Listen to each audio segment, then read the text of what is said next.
The opinions and views expressed in the following program are those of the speakers and the host, and do not necessarily reflect those of Yoakley Scott Corporation and your sports network.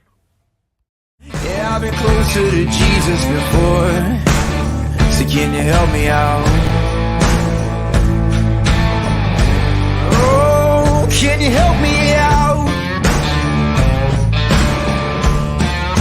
Am I on my own? Am I on my own? But can you help me out?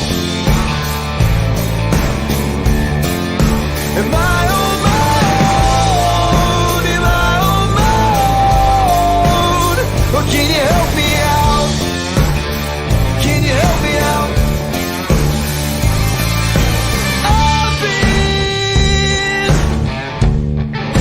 scared to look in my soul.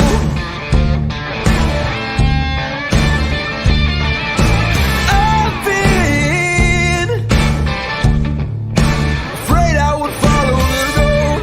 Yeah, afraid of the things I've been told. Hello, everybody. Welcome inside a Monday episode of Running Point on YSNLive.com, brought to you by Greenwood Chevrolet in Austin Town. They go the extra mile for you. Going to put their logo in that top right corner so you know where to go. If you're in the hunt for a new or used vehicle, there is no better place to go than Greenwood Chevrolet in Austin Town. Up there, you can see them. They go the extra mile for you, and we try to do the same here on this show every day. We always thank them for their constant support of this show and YSN. It's the first show of April 3rd, 2023. And the last time we saw you guys on Running Point, it was March. And so happy April. And it's a beautiful day today. The sun's shining. It's going to be in the 60s. And we should have a lot of baseball and softball to talk about in our preview section at the end of the show. But first thing we're doing today is we're going to have champion backstop and a very good catcher. And I've said it many times on this show. You can backlog it. You can quote me on it. One of, if not the best catcher that we have in the YSN family. Definitely on the list. Top three if you're going to make a list. Addy Warzala going to be joining us here any minute at the top of the show from Champion. And then we're also going to recap the weekend. I know we didn't have as many results as maybe we wanted, but we still had some baseball and softball to talk about.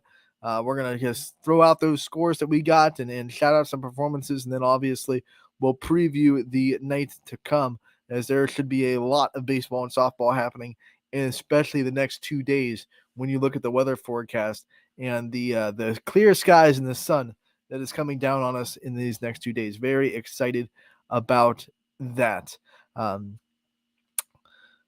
I had softball yesterday, 2 softball games. So we always start with games that I'm at. And since we're going to talk to a champion player soon, why don't we just talk about this Champion versus Canfield game that was a part of the Joanne Kernan Strikeout Cancer Tournament at McCoon Park on Sunday. This event is every year. They have a lot of games every year. And obviously because of weather, this one was dampered quite a bit. They didn't get nearly as many games in as they wanted to. But it was really important to Coach Mike Kernan and the wonderful people that put on this event every year that they were able to still get as many games in as possible. They were able to do that on Sunday. The weather kind of dried up. There were 3 fields that were playable at McCoon Park. So one, shout out to their crew and their field crew for making sure that there were fields that were playable on that park. And then shout out to the teams that were still able to come. We had West Branch versus Geneva, Canfield versus Champion. Boardman played Ursuline, and then Canfield varsity got a second game as well against Geneva. So Geneva and Canfield both got 2 games in. Plenty of JV games were also played at the 4 o'clock hour on those fields that were playable. And then, of course, they opened the tournament on Thursday at Canfield with the Cardinals beating West Branch 8-0. But let's rewind back and go back to the Canfield versus Champion game, the first game of 2 that were on the network yesterday in the beautiful Sunday afternoon at Canfield. Canfield Cardinals versus Champion. And I think coming into this game, you look at the rosters, you expected a pitcher's duel, but if it was a pitcher's duel, it was going to be earned because both these lineups are very good. But both these pitchers that were going to be featured in the circle, everyone knew was top caliber. So it was one of those ones that you wouldn't have been surprised if it went off and some offense got heated up, but you also wouldn't be surprised if it went the way it did with a 2-0 pitcher's duel. I think Canfield and Champion both set the tone early. Champion got the leadoff double to start the game. Then Milena Toth was able to get out of that mess, and then Canfield really started the first inning with a bang, with Haley Freedy tripling to the left field corner and then being doubled in the next at bat by Marina Koenig. So Champions, had a high pressure inning too. Canfield had a runner on second with one out after that RBI double, so it could have gotten really away from Gabby Gradishar really quick. It did not, though. The pitchers kind of really settled down after that. Both teams had a couple of opportunities after that point, but man, both these pitchers, Toth and Gradishar, did a really good job of pitching with traffic on the base pass, especially the last 3 innings from Champion. We saw them really put a lot of pressure on Milena Toth, and she just knuckled down in the circle and stopped them from getting on the board, which is what you have to do in this kind of game. You have to be able to keep your team in it, and every pitch is kind of that high pressure type pitch because um, you only have a 1-run lead. The Canfield was able to get her another run in the 6th before she, went out in the 7th to kind of seal the deal. But most of that game, Toth had a 1-run lead to kind of work with. So every pitch was one that could tie up the game with this lineup, especially. So very high pressure pitches all day from Milena Toth, and her composure was really impressive. She had 14 strikeouts on the day. And here's the most impressive stat, I think, against this lineup who is so dangerous and you have to kind of be careful with. A lot of pitchers try to work the corners, definitely work outside against a lot of these hitters, especially at the top of the lineup. She didn't walk anybody. She had 14 strikeouts, 0 walks. She gave up 6 hits, but she really was in attack mode, attacked the strike zone, and never really got into that trap of nibbling or getting way behind these hitters and walking anybody. No walks on 14 strikeouts against this lineup means that you were attacking the zone, and you're doing it pretty well. She did give up 6 hits, but sometimes the quality of the hits are more than the quantity of hits, right? So every time she gave up a hit, she never gave up one with runners in scoring position, and she never gave up one a long ball. So yeah, she gave up a couple of doubles to the wall. Champion was able to get solid contact a couple of times, but never in the right position, never when it needed it most. Milena Toth did a really good job of, like I said, staying composed through this Champion lineup that was really constantly putting pressure on her, especially late in the game. Very impressed with Milena Toth, and I think there's this look in her eyes this year that she's going to carry this team pretty far. They got to regionals last year. They won a district. They beat Poland, won a district championship, and now they're trying to get that next step. They smelled the roses of regional play last year. They're trying to take that next step into the door, and you win a regional game, win a region, and get to state would obviously be the main goal for the Cardinals. But I think Milena Toth, watching her yesterday, that there's something special about what she's putting together this year. And I can't wait to see her continue the season pitching. But you talk about their offense, just like Champion's offense, they put Gradishar in a couple of sticky situations that she was able to get out of. So this offense is really latent with a lot of really good hitters. Marina Koenig had a great day. Haley Freedy had a great day. But then you go to the bottom of the lineup too. I mean, Emma Campbell at the bottom of the lineup was 2 for 3 with a couple of RBIs. So they were setting the table for the top of the order really well. Obviously, Panunzio at the top of that order as well. A very good on base percentage for Canfield. They have a lot of hitters that can really hurt you. Macy Kalina, when she wasn't pitching, Bella Kennedy had a good day at the plate. So Canfield's legit. I can't wait to see what they put together. In game 2 against Geneva, which was also on ysnlive.com, it was one where Canfield's offense kind of let loose after being held down by Gabby Gradishar for the last game. It was one where what I was impressed with was their depth. They had 5 players in the lineup for game 2 that were not in the lineup in game 1. So only 4 of those players in game 2 were in the lineup in game 1. And Canfield was able to win 12-2 against Geneva. So here is someone that played in that pitcher's duel in the backstop for Gabby Gradishar. It is Addie Rosala joining us from Champion. Addie, thank you so much for taking the time to join us today. Thank you for having me. You got it. So first question, and this is for my sanity for broadcasting games, and I've heard your last name pronounced 2 different ways, and I want to make sure I'm getting it right. So Warzala or Warzala, which one is it? Because I've heard it pronounced both. Warzela. Where's Zayla? Okay, see, that's live on the show. You heard it here. It is Warzela, and we are going to stick with that for the rest of your career here at YSN. So thank you so much again for taking the time to join us. What we want to talk about today is just your career. Obviously, you came on the scene last year as a freshman and did a lot of really great things, and it kind of made a name for yourself here at YSN and on this champion program. And what I love asking freshmen that come into this program, especially your program and champion, is what it's like to kind of put on that uniform. I'm sure you've been looking forward to it for a while. A lot of softball players want to play for this champion team that has won 6 state championships in their career. What was it like to put that uniform on last year and to kind of finally have this dream come true of being a varsity member of this champion softball team? A lot of us grew up watching those girls play in the state games and watching them play for champion, and we just all kind of knew that we wanted to be there and we wanted to put on that uniform and wear that name across our chest. So Now that we're venturing after your freshman year and into your next year, what were some of the things that you think you really developed on in the off season and at the end of last year to kind of carry into year two and stay away from that dreaded sophomore slump that you always see sometimes in players? with Coach Weaver, we do a lot of hitting and we focus a lot on our mechanics and fundamentals. We also focus a lot on our mental health and just making sure that we're all okay and that we're all working together as a team. So really in the off season, we do a lot of hitting, a lot of defense just to keep us prepared. And you obviously take a lot of pride in your defense as a catcher. I've said it many times on this show. I think you're one of the best defensive catchers this area has to offer. What kind of work have you put into your work as a catcher of the backstop and being able to be just a brick wall back there and a cannon to throw out runners? I think for me, really, it's about learning your pitchers, learning what they throw, what's their best pitch, and just really figuring them out. So taking a lot of BP with them, I think, is really important to like have that good connection and being able to know what they throw and just how to really catch them.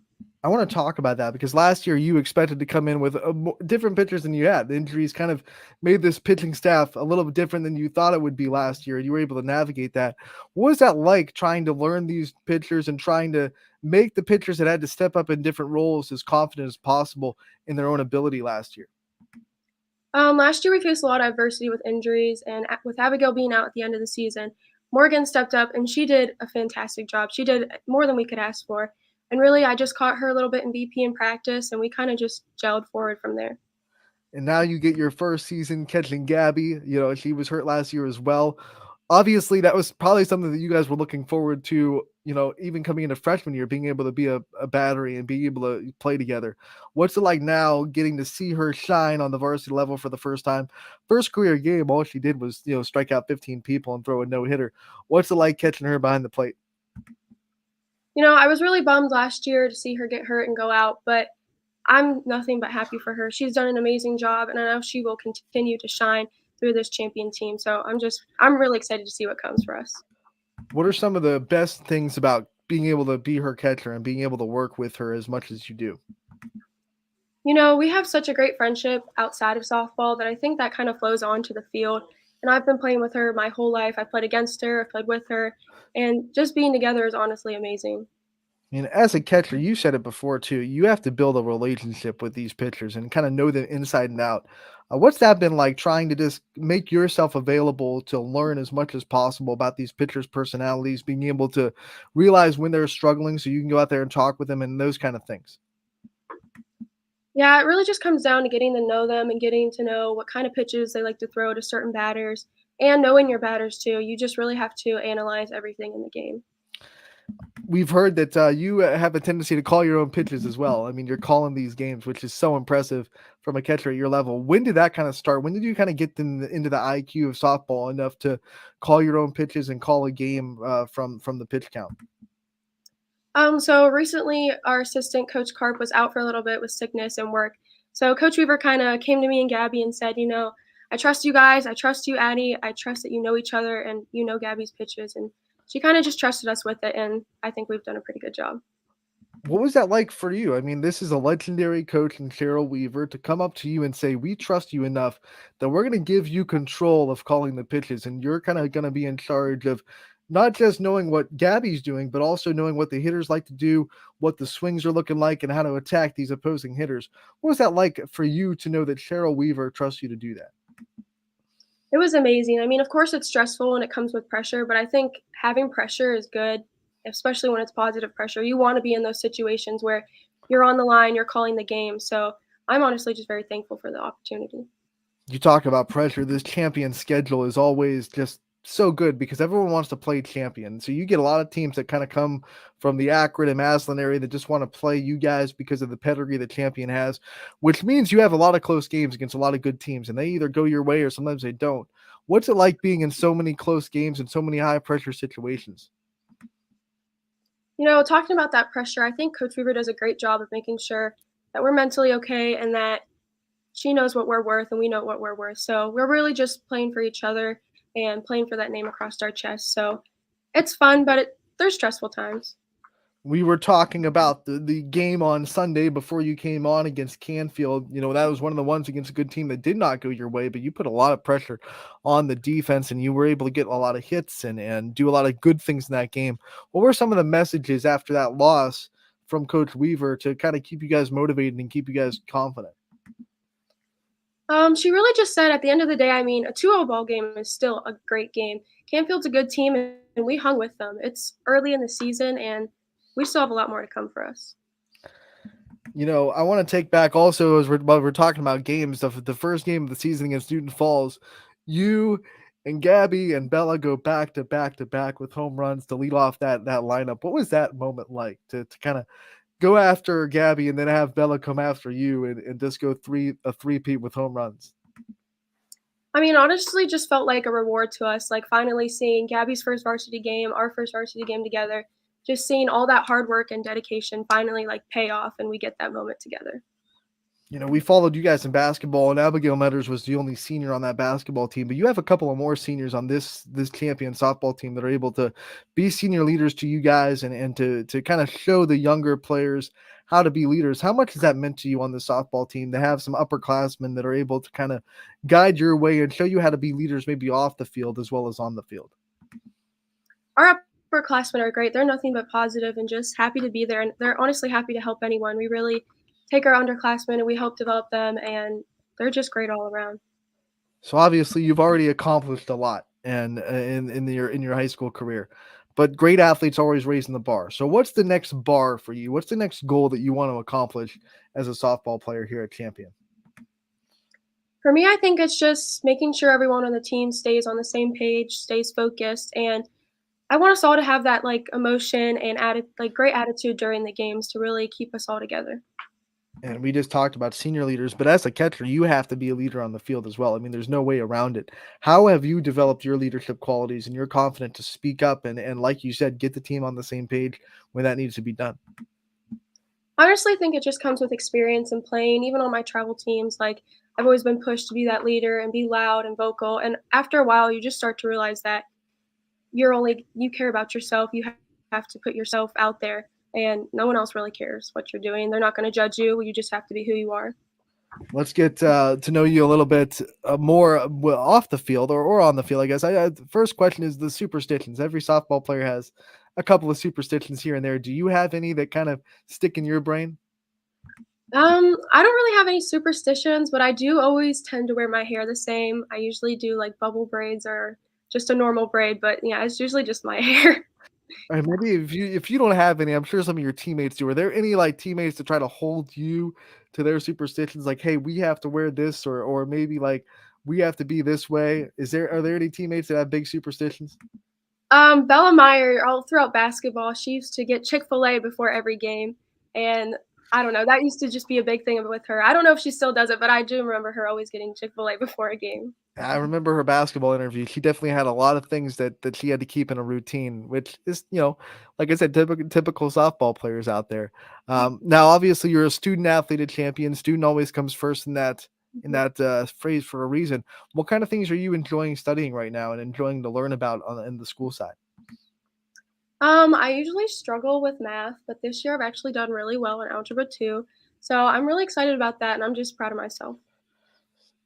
Struggling in math and being able to do well this year, do you think that's because you've just, is it working harder at math? Is it the teachers that have kind of clicked in your brain and let you learn in a different way? What do you think has contributed to, algebra 2 being not as strugglesome as some other math classes that you've had before?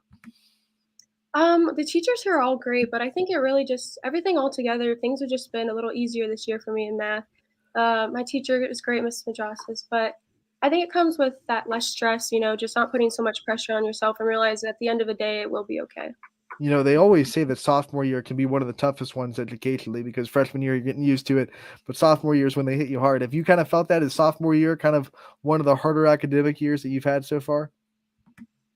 Yeah, some will be a little more challenging, but like I said, you just have to realize that it will all be okay, and just having that kind of patience and believing in yourself always works at the end of the day. You play a lot of softball to go along with the hard work that you do in the classroom, and you're always keeping yourself busy. You're a multiple sport athlete as well. How do you balance everything? I mean, how do you keep up with the sports, the schoolwork, and then trying to keep somewhat of a social life with your friends? How do you kind of balance all the stuff that you have to do? It really just comes with a lot of patience and determination, and you just have to stay focused and not let your mind shift off to other places and just really just staying locked in. What's your favorite thing about being an athlete at Champion? Obviously, the community supports you guys so well, and there's a high excellence of success, not just on the softball team, but in every sport you play. And it seems like every sport that everyone plays at Champion, there's just this expectation to succeed. What's your favorite part about being a part of that athletics community the Flashes have? Honestly, playing with everyone is great, but I felt like this year, more than any year, our community has really been behind us and pushing us and just letting us know that they're there for us. So What's that like in a home game? Obviously, you have a lot of big moments at home at Champion, and you get to hear a lot more of your fans and maybe your student body kind of back you and support you in the big moments that you're able to have on the field. oh, it's great. I love playing at home. I love our field. I just love being able to look out and see everyone there, knowing they're supporting us and always for us. One of the great things about this sport is every kind of field has its own sense of uniqueness and the thing that makes players feel like it's home. What makes Champion and that field that you play on feel like home to you? I think also knowing that the signs we have around of like 9 times state championships and just knowing that that's what we're working for and we can get there and there's that legacy behind us that we got to keep that reputation up. All right. So, like I said before, you do keep yourself busy with sports, multiple sport athlete. You play a lot of softball, even in the summer. What do you do to get away from it and the times that you need a break, the mental breaks that you have to take to not gas out? What kind of things do you do outside of the sports to kind of, keep your mind at rest? I think it really comes with a lot of communication and knowing yourself and your body. I communicate a lot with my parents. I let them know whenever something's going on because I feel that you can't keep that stuff inside and it needs to be shared and you need to talk to somebody about stuff. So I really get about a month break after August from travel ball and I take that time to really reset and just refocus back with my family and friends. So What are in that reset? Like everyone has a different way to mentally reset. Some people like to kind of be the lazy person for the month. Some people like to maybe exercise in a different way. What kind of things do you do to reset yourself and get ready for the long journey that waits after that month off? I usually take about 2 to 3 weeks off completely, like no working out or anything. But then after that third week, I really just get right back into it, whether it's hitting with my dad, throwing with him, or just catching Gabby. Just you start to ease back into it. All right, before we let you go, I want to know what's your favorite post game meal after a big win on the softball diamond.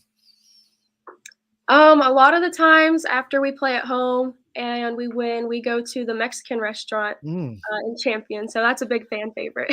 Well, if you go Oppo Taco, you got to get a taco after the game, right? I mean, that's Yeah. just it's part of the game. Addie, I want to give you the time to shout out your support system, all the people that are there for you, and all the people that have been there for you throughout your career before we let you go. Yeah, I just want to thank my parents, my friends, family, my team, really, my coaches. They've just been such a great support, and so is our community. All right, Addie, thank you so much for taking the time to join us today from Champion High School. We wish you the best of luck the rest of the season. We can't wait to keep watching you, and we'll see you again real soon. Thank you. Addie Warzela from Champion. We're gonna say it right for the rest of the year. We're not gonna get that wrong. Had to get that out for my sanity because I've heard, like I said, I've heard it pronounced a couple of different ways. Wanted to make sure we got it right because she is such a good softball player. We want to make sure that you know when we're shining a light on all of our accomplishments, we gotta say her name right? So we thank her for her time. What a great backstop, like a great defensive catcher. I think we've had a lot of good catchers come through this area in softball the last couple of years. Obviously, Kelly Zolik won a postseason award for us last year. She's a great defensive catcher in her own right for South Range, but catchers don't get talked about enough. When we're talking about all these pitchers, and yesterday on the Diamond Roundup show with Steve and Sam, we talked about all these strikeouts for softball. But every pitcher that you kind of that we've highlighted so far this year really does have a good catcher behind the backstop that has been putting in a lot of work to kind of become a great defensive catcher that the pitchers can trust. Because we talked about Champion, of course, but then we talk about Austin Town Fitch. We talk about Sydney Watts so much. Well, she has McKenna Hogan back there. McKenna Hogan has caught two Division One pitchers with Spalding playing in Penn State, and Sydney Watts is going to be a Division One softball player. So we all kind of, that's a foregone conclusion. So she can add that to her resume. And then you go to Canfield, and they have a couple of catchers that they throw back there. But it's traditionally been Marina Koenig back there in the backstop for Canfield. Boardman has pitching depth. I've talked about it, but they have a steady catcher that is in her junior season and really stepped into that catcher role last year in Maddie Weimer. So we talk about that AAC and the pitchers that you see in the AAC. Well, all those AAC teams have really good catchers that are guiding these pitchers, learning these pitchers, building relationships with these pitchers. And that's important. You got to have a backstop that knows what they're doing back there and knows how to read their pitchers and knows how to kind of understand, okay, this pitcher's not feeling it right now. This ball's not moving the way it should, et cetera, et cetera. You need a good battery mate back there. So a lot of good ones, and all the pitchers that we talk about a lot. I know we're going to talk about a lot of strikeouts, a lot of no hitters, a lot of perfect games, but the catchers are a part of that just as much as the pitchers are, especially with Addie, because Addie Warzela calls her own pitches from time to time, and she's proven that she can't. Excuse me.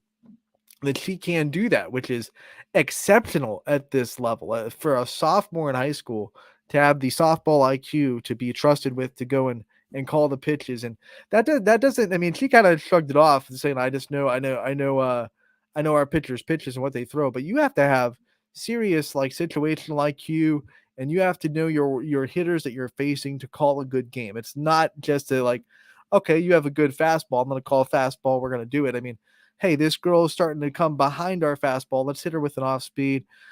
She's reaching. Let's go outside corner. Things like that. That's really strategic. Really comes into the softball IQ part of the game that you have to be, expert level to call your own game. And to see that Orzela is doing it as a sophomore, that's impressive. She's had a bright future ahead, and we have. Well, this whole season, they're only what 4 games in this season. So we have this whole season and 2 more whole seasons to watch her and to continue to root for her success and shine a light on her and her champion teammates as we go on. Let's continue before we take a break, let's continue our recap of the weekend, and we'll rewind back to Friday since we talked about the Sunday games I broadcasted. And like I said, we didn't get a lot of finals in over the weekend because of the weather, but we still got some quality softball and baseball in over the weekend. So let's go back and see what happened on over the weekend. Austin Town Fitch was able to play, obviously, with that turf field on the baseball diamond. They were able to beat Columbiana. I don't know why I said it like that, but Columbiana 8-5, the final score there. And then Fitch softball was able to beat Mentor 11-1. One of the things about that Fitch softball game, Ty Bartell did a really good job getting post-game interviews, and you can find that on our social media pages, and obviously doing a great story like he always does. But the youth of Fitch really stepped up in this game. So you're starting to see some newcomers for Fitch and some players that you didn't really get to talk about a lot last year because they were either freshmen this year or they were kind of worked their way into the starting lineup with Tina Montgomery and Abigail Toth and Kylie Folkwine all playing really well, kind of supplementing a couple of the holes that were left from seniors that graduated last year. And one of the biggest ones was third base defensively, with Senedak graduating. So being able to have Tina Montgomery come in at third and be a really good hot corner when Sydney Watts needs it, which isn't too much because let's face it, right-handed hitters are not going to be early on her pitches too much and pull down the line. But there are some, left-handed hitters in that AAC, and there are some players that will bunt that you really do need a third baseman that's always going to be on her toes. She's good. Then Abigail Toth showing off her, power and ability, hits a home run in this game. Montgomery hit a home run. She had 2 RBIs. Just the youth of the Falcons lineup really shining bright on Friday against Mentor, which is a good sign for Falcons fans because they have some upperclassmen, they have some experience that have been there and done that, but they're also getting some youth players that are stepping up into new roles and not hesitating at all to do so. Edison was able to get in softball on Friday as well. They beat Beaver Local 14-2, and that's 2 wins in a row. They played on Thursday and Friday that were just dominating. And Katie Fluharty from Edison is one of the most under radar players, I think, in this area in the Ysn family. Obviously, Edison is on a team that gets talked about a lot in our media around us because they're not a part of the quote unquote coverage map of the other media members. But Edison has a gem of a softball player in Katie Fluharty, who's going to go to Marietta to play college softball in the future. She'll join former YSN alumni Jillian Strakansky from South Range there at Marietta. But she's a really good softball player, high IQ, great pitcher. She shut down that United lineup on Thursday and then was a great asset at the plate on Friday in the 14-2 win. So do not forget about Edison softball. I know, like I said, they're outside of the quote unquote coverage map. They don't get a lot of attention outside of us. And don't forget about Edison. They have a really good softball team that's going to put on a show all year. And like I said, they have a couple of players, only one committed to my knowledge, but they have a couple of players that will, I am sure, eventually find themselves homes in the college softball ranks. So those were the scores that came in on Friday. There were no games played on Saturday because of the weather. We go on to Sunday, and we already talked about Canfield's 2 wins, but also West Branch was able to beat Geneva 11-1, the final score of that game. Boardman able to beat Ursuline 8-0. Maddie Dravecki had a great game for the Spartans in that one. Their defense also was making a lot of plays, not a lot of strikeouts. So a lot of balls put in play for Ursuline and a lot of really good defensive plays for Boardman, which is something that Coach Moots has to be pretty happy about because he lost almost his whole infield to graduation last year. Cassidy Bryan, Maddie Lester. Oh, geez. Alexa Tino. Alexa, I don't know why that name just lost me for a second. Tino Alexa at short. So he lost that whole middle infield, the whole right side of his infield graduated, and he had a lot of seniors last year. So them playing really good defense after the one game where they started a little bit shaky on defense, really good defense yesterday against Ursuline has to be really, really positive for Coach Moots going forward. They will play Fitch tonight, so they're going to need that defense to step up. A big series for Boardman, and we're going to talk about that and more on our preview section of the show when we come back on Running Point, brought to you as always by Greenwood Chevrolet in Austintown. We'll be back in a little bit.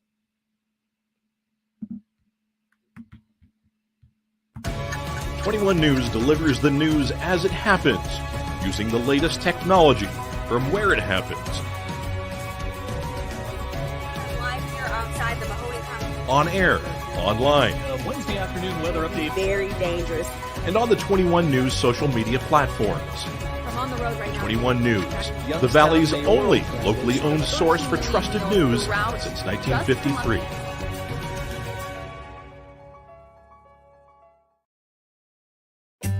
As fine as the eye can see, the finest hardwoods from the finest trees. Made for your home and within your means, Baird Brothers will help fulfill your dreams. Let life and light come shining through in quiet morns. And heavy traffic, too. Find your easy-to-afford fine hardwood floors and doors and more at BairdBrothers.com. Every customer has a story, and at Greenwood Chevrolet, we are committed to making sure it ends with you in the right vehicle. I get to be part of somebody's adventure, whether it's buying a car for the first time, helping them get approved, or finding the perfect car for their budget. I'm proud that people trust me with their finances. They trust me to take care of them, and they trust me with their story. I'm Tracy, and I'm ready to go the extra mile for you, only at Greenwood Chevrolet.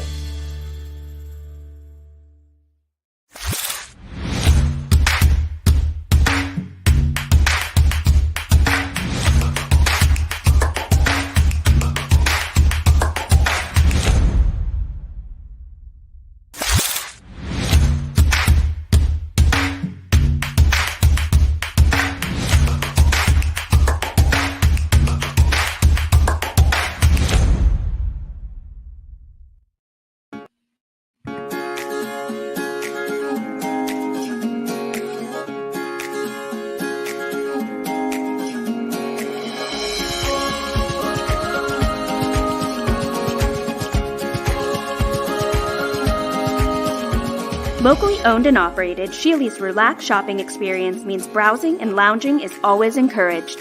Find Flex Deal and more at Shealy's Furniture and Appliance, because the best things in life happen at home. How lucky are we to have not one, but two 18-hole Donald Ross Championship golf courses right here in our backyards. Mill Creek Golf Course was selected by Golf Week as one of America's 30 best municipal courses, continuing to challenge golfers of all levels and featuring golf instruction by PGA professionals, a state-of-the-art practice range, a PGA of America recognized pro shop, kids programs, and a relaxing grill room for a memorable golf experience. For more information or to schedule a tee time, visit millcreekmetroparks.org. Fall is in the air. The kids are back to school, crowds are cheering for the home team, and Myers Family Insurance is prepped for another crazy Medicare season.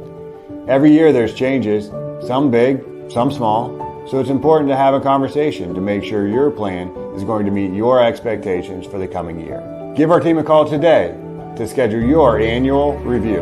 For all your Medicare needs, call Myers Family Insurance or visit us on the web. Check us out online at myersfamilyins.com.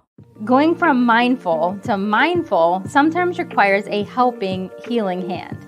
Insight Clinical Counseling and Wellness offers a continuum of mental health and wellness care. At Insight, we're changing the way you receive counseling and wellness services with experienced licensed clinicians and expertly trained wellness staff. With 4 locations in Mahoning and Columbiana County, along with telehealth services, Insight offers clients quick access to care when they need it. Transform your mental health and wellness at Insight Clinical Counseling and Wellness.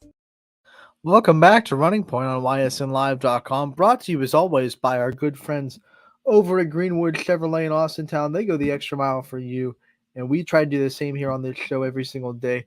We thank them for their constant support and sponsorship of this show. Going to put them up in the top right corner so you know where to look if you are looking for a new or used vehicle or anything relating to your car needs. Make sure to check out the guys at Greenwood Chevrolet in Austintown. They will take care of you better than anybody else in the area, and they have been a wonderful sponsor for us since the birth of this show, and we have thanked them for going through some changes. You know, this show is definitely different than when it started, and we've constantly kind of adapted and changed the style and the what the show looks like, and they've been on board every step of the way. So we thank them for their constant sponsorship of Running Point. We talked about the softball and baseball games that happened over the weekend, and obviously there weren't nearly as many scores as we would like to see as baseball and softball fans. But don't worry, because the sun is out and the weather is warming up, and we haven't had rain in 2 days, so there is plenty of baseball and softball happening tonight. So we're going to go over all the games that are happening, and we'll start with obviously the games that we have on the network. We'll start with baseball, and usually we start with the bad news, but there is no bad news today. There's nothing canceled on the baseball or softball diamond today, so no bad news to report.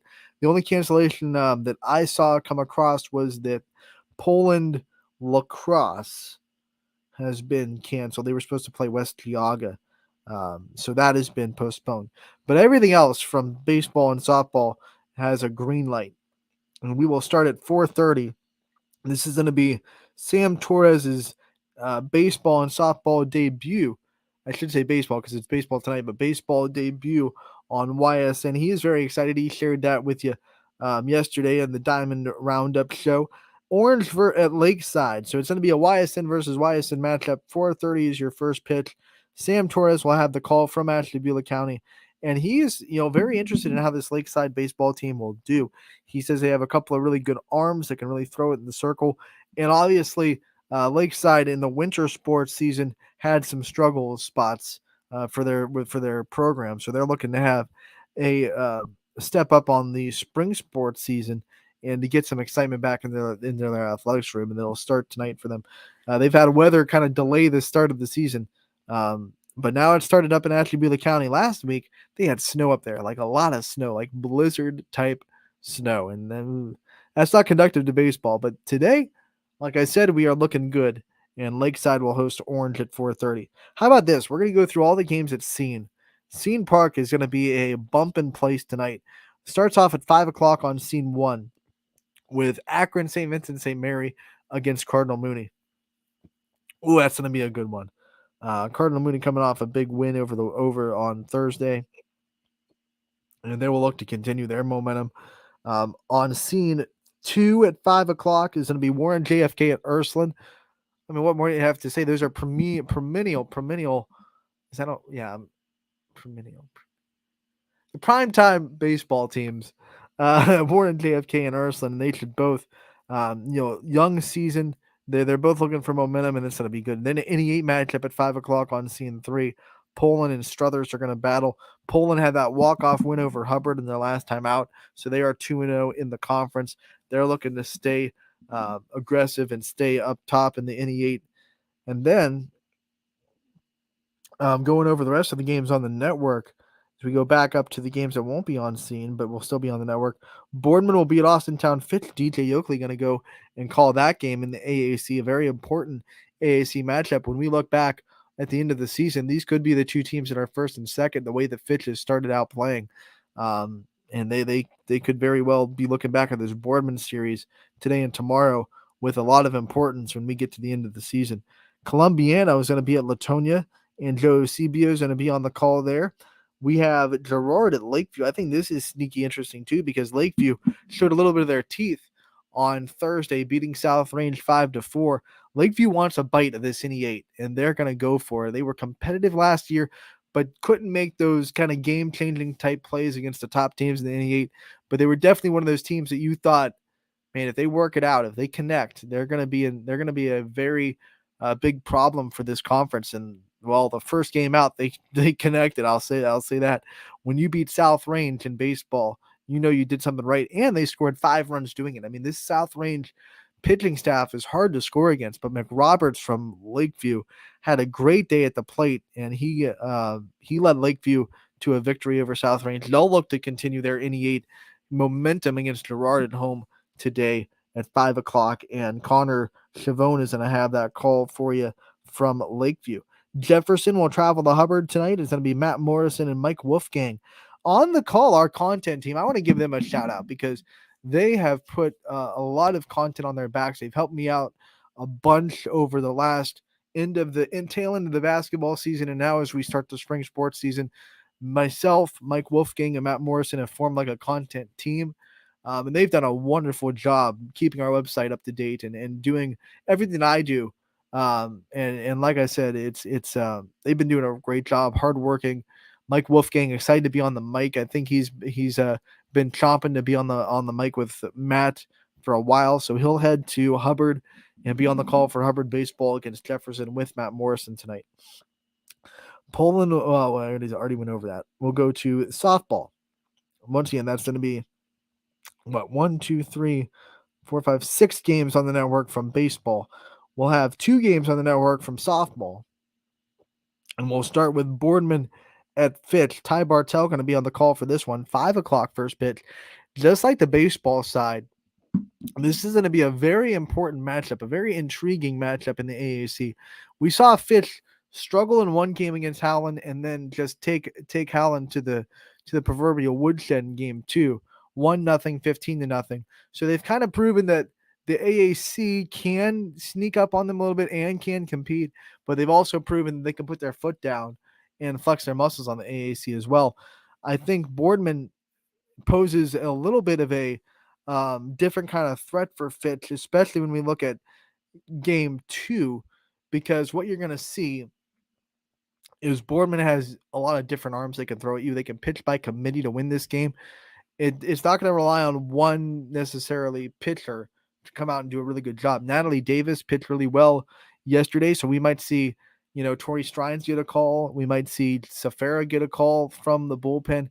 Coach Moots has several arms that he can throw in this game that I think are good enough to compete with this lineup. Obviously, Fitch has Sydney Watts, and we can talk about her until we're blue in the face about how good she is as a pitcher. But sometimes, and we're seeing this a lot in the college game now, a staff can really help you out. You can pitch by committee. You can throw different looks at a lineup in one game, and you're not going to see the same. I guarantee you're not going to see the same starter tomorrow that you do today. So this Fitch lineup, unless they do a lot of damage and see all of Boardman's pitchers in one game because they force that, they're going to have a different look tomorrow than they did today. And Boardman is going to have the same exact look, because I would bet my house that Fitch would throw Sidney Watts today and tomorrow. That's just how they operate. They kind of go as Sidney Watts goes in the circle, and that's great, right? But we're starting to see the staff mindset trickle down into high school a little bit. It's now become the norm in college softball. You cannot win a championship in college softball or succeed or win a conference in college softball without at least 3 arms in that bullpen that can go out and win you a 3-game series. Didn't used to be that way in college softball. It used to be one arm can ride you through it. I remember in 2011 watching Dallas Escobedo just kind of put the Arizona State Sun Devils on her back and pitch them to a national championship. It doesn't work like that anymore. It's not the same game at the college level, and everything that you see in the higher level trickles down eventually. And we're starting to see more softball teams at the high school level if they can. Obviously, you're handpicking in college. You can't just handpick wherever you want in high school. But, you're starting to develop more pitchers. Pitchers are starting to become more and more able to step into the varsity level, and coaches are more willing to say, we're going to give this girl a chance to try to build up our staff rather than have one arm that we ride. Unless that arm is going into Power 5, Division I softball, then you ride her until you can't ride her anymore. Jackson Milton is going to be playing Western Reserve, a big rivalry game tonight at Youngstown State University. How about that? A big stage for a big rivalry in the MVAC Scarlet Tier. I'm going to be there. This is going to feature a lot of good talent as well on both sides. I think Emily Foltz is a name that doesn't get talked about enough on Jackson Milton's roster. That's a really, really good softball player, deserves to be talked up. And then obviously McKaylin Thornhill, a really good pitcher for Jackson Milton. Just shocker, another good pitcher featured by these teams on YSN. But then Western Reserve, kind of like Boardman, has a couple of pitchers that can throw at you, 2 seniors that have been there, done that. And then Kaylee Selly is one of the best shortstops that we have to offer on the YSN family. So both these teams with a lot of talent on their roster, they're going to go at it on the big stage at YSU. 5 o'clock first pitch. I'm going to have the call there. So those are the games that are on the network. So now let's take a breath and go back and talk about some of the baseball games that are still happening tonight, obviously, that we want to talk about, but we couldn't get announcers to these spots. Crestview is going to be at Liberty. 5 o'clock first pitch there. East Palestine at Lisbon. Edison at Beaver Local. Harrison Central will be at East Liverpool. Jackson Milton at Western Reserve. So that's going to be one that both baseball and softball are dealing with, that big rivalry, a trophy game in the basketball season. LeBray goes to Champion tonight. LeBray coming off that 8-0 gem from Dylan Simpson against Garfield on Thursday. We have Lowville at Springfield tonight. That should be a good one. Mineral Ridge will go to Waterloo. Sebring at McDonald. South Range goes to Niles. Southern will be at Wellsville, and United will be at Heartland Christian. All those games, first pitch, 5 o'clock. We have some conference games, some non-conference games, so this should be a fun night. On the softball diamond, here's how it looks. Lakeside will be at Grand Valley at 4:30. The rest of these games will be at 5 o'clock start time. Hoban will go to Louisville. I'm really looking forward to see how this game goes. Louisville has a deadly lineup. Faith Porter has pitched pretty well for Hoban so far. They've been in close games every time they go out so far. So could they get into another close game tonight? And who's going to come out on top? That's going to be a fun one in Louisville with the Leopards and Knights going at it. The Knights actually have 3 games today, 3 games this week that are going to be YSN matchups because they play Canfield this week as well. They play Ursuline on Wednesday. So they're going to have a lot of familiarity with the YSN network and the YSN family of teams on the softball diamond. They will actually be on the network, I believe, on Wednesday when they go to YSU to play Ursuline. We go into the next game, Columbiana going to Latonia. Crestview will also be at Liberty on the softball diamond. East Palestine goes to Lisbon. Edison at Beaver Local. Girard will go to Lakeview tonight. I think that's going to be a pretty good game. Sidney Price had a good week for Girard last week. And, of course, Lakeview, outside of that one loss to South Range on Thursday, had a really good week against Struthers in their first 2 games of the season. Harrison Central will go to East Liverpool tonight. Hubbard goes to Jefferson. LeBray goes to Champion. Lowville will be at Springfield. Mineral Ridge at Waterloo. Newton Falls goes to Garrettsville Garfield. Poland will be at Struthers. Sebring will be at McDonald. We'll see if Bella O'Brien can one up her perfect game from Thursday with 15 strikeouts in 5 innings. South Range will go to Niles, and then we'll have Southern at Wellsville to round out the softball games that'll be going on tonight. All those first pitches will be 5 o'clock from the softball diamond. Some of the games that I'm kind of looking forward to, like I said, I'm really looking forward to Hoban and Louisville, obviously, but I'm also looking at well, you know what? I already talked about the games I'm looking forward to because I've already talked about Girard and Lakeview. I wanted to kind of shout out that one, but I ate that up when I previewed when I went over the game. So gonna have a fun games on the network tonight. Like I said, plenty of baseball with 1, 2, 3, 4, 5, 6, 7 baseball games on the network and 2 softball games as well. All of them are free thanks to our wonderful sponsors here at YSN. YSNlive.com/live is where you can find the schedule of all those games that are going on, and make sure you keep up to date on that during the softball season. Not today. The weather looks absolutely fine today, but during the softball season, stay on that page, because in days where maybe cancellations are iffy, that's the page where as soon as a game gets canceled that's supposed to be on the network, it will disappear from that page when it does get canceled. So stay on that page if you're ever wondering about if a game will be on the network or not through weather conditions. Obviously today, like I said, not a day where you have to worry about that. Mother Nature has smiled on us today, but there are definitely going to be days like that throughout the rest of the spring. We're not going to go the whole spring sports season without another day where it's, one of those hit or miss rain days, scattered showers, scattered storms, where some teams are playing, some teams aren't. It's just the way that weather works. Also, while we're talking about weather, make sure to also stay up to date on the Storm Tracker 21 app for WFMJ weather. They do a wonderful job keeping us updated, and they'll also do a wonderful job keeping you updated if you stay up on their app and their website, and also their wonderful news station with great newscasts and great weather updates, especially from Mr. DePaulo, who has some fun with us on social media at times too. We love Andrew DePaulo and all the stuff that he's able to do. But like I said, looks good today. We'll go over the forecast today, tell you the first pitch weather before we get out of here. Right now, according to Storm Tracker 21, it is 67 degrees, and at first pitch, it is supposed to be 64. The clouds are going to start to come in a little bit, but no rain at all in the forecast for the baseball tonight. Rain late tonight, 30% chance of rain at 11 o'clock at night, but none of our baseball or softball teams will be playing that late. But like I said, 67 right now, 64 at first pitch. Should be a great night for baseball.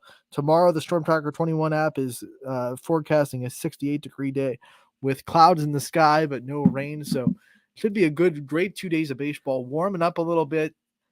Take the umbrella out to not keep the rain away, but keep the sun away, because the sun is beaming through my window, and that means good news for baseball and softball fans. So that's going to do it for today's show. I want to thank Addie Warzela for coming on and being a part of the show today. We're going to talk to her teammates throughout the season. I think we have Gabby Gradishar already scheduled for the week, so look forward to that. We're going to continue to interview players and coaches like we always do here on Running Point, get as many athletes as possible out as we can. We have Ella Soleil from Mooney Girls Lacrosse. She'll be on the show tomorrow, not live, but her interview will be on the show tomorrow. I was able to conduct it just before today's show, so we'll have her interview on the show tomorrow as well. So that's what we're going to do tomorrow, as well as recap all this great action that we're going to have from the baseball and softball diamond tonight. And then obviously we'll preview tomorrow night as well, as we should be good to go for baseball and softball tomorrow night. Thank you so much for tuning in today to Running Point, brought to you as always by Greenwood Chevrolet in Austintown.